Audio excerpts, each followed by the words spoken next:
Everyday life in the Soviet Union, the shopping Runarkon.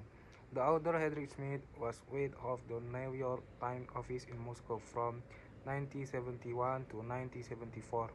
The following pages in added from Mr. Smith's book, The Russian, which was published in 1978, 1976 by Quadrangel, the New York Times Book Company. I had heard about consumer shortage before going to Moscow, but only when we began to shop there did the Russian consumer problems really have meaning for me. Customers the world overweight in lines, but Soviet lines have a special quality all their own.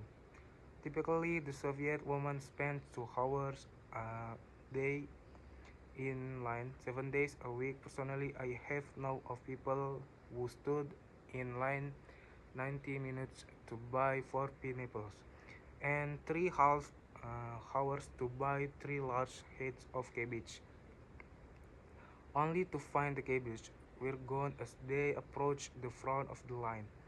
Lines can run from a few yards to nearly a mile.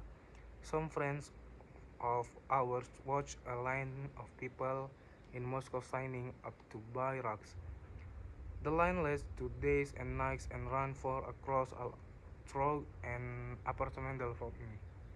In spite of all this, in spite of all of this, the natural action of a Russian woman when she sees a line forming is to get in it immediately, even before she knows what is being sold. However, Soviet lines are more fluid than they appear in most stores. For example, Sober must stand in not one but 3 lines for any purchase.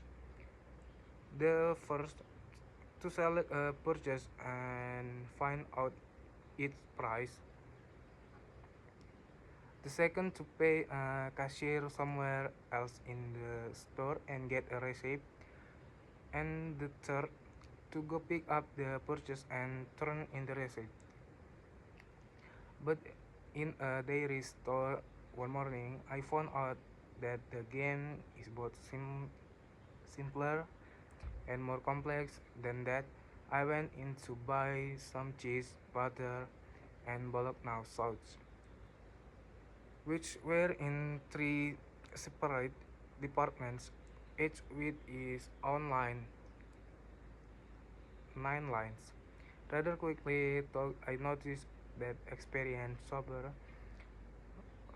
were skipping the first stage. They knew what most items cost, so they went directly to the cashier for their receipts.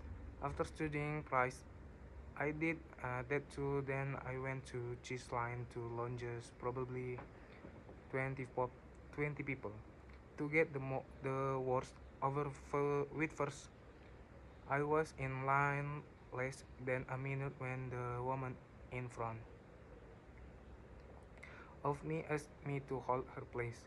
She darted off to the butter and milk line. The cheese line was moving so slowly that she got her butter and milk and returned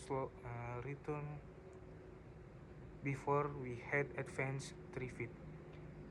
I decided to take the risk and I got my butter while the cheese line was still inching along. Then it suddenly occurred to me that all over the store, people were getting into line, holding place, laying, returning. Everyone was using the cheese line as home base. That was why it was barely moving. It kept expanding in the middle. So got the man behind me to hold my place, and I went off to buy my bologna once again. It worked. It took me 22 minutes to buy butter, sausage, and cheese. But instead of being furious, I felt as if I had beaten the system. This competitive shopping gives an atmosphere of tension to Russian life. People barrage into storage and bump into each other with face set in combative expression. You have to understand, said a kind, gray haired person, that for as long as we can remember, shopping has been a struggle, life a struggle. Three is hardly any effective advertising to help shoppers. Americans complain about the constant commercials in the United States, but they might reconsider if they were exposed the consumer. Blackout in Russia, a typical Soviet ad might be. If you want to live to a ripe old age and be beautiful modes, throw and travel, drink tea, most papers publish without ads. The shopper has no handy yellow page or daily newspaper supermarket or department store ads to help her decide where to shop. Bribery is with the spread, low paid uh, $80 to $20 monthly.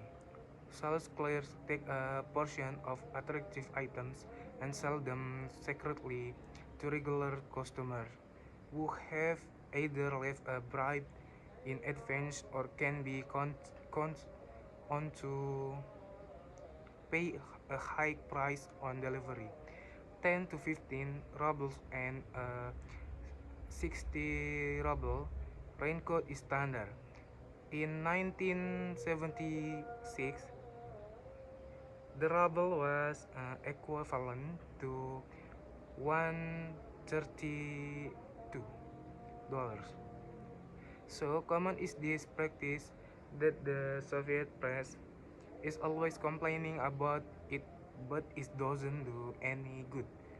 Crocodile, the Soviet humor magazine, showed a department store employing promotion some newly arrived items their customers in the leader goods department. 500 important women purse have been received. 450 of them have been booked by store employees. 49 are under the counter and have been ordered in advance. For France, one purse is in the display window. We invite you to visit the leather department to buy this purse.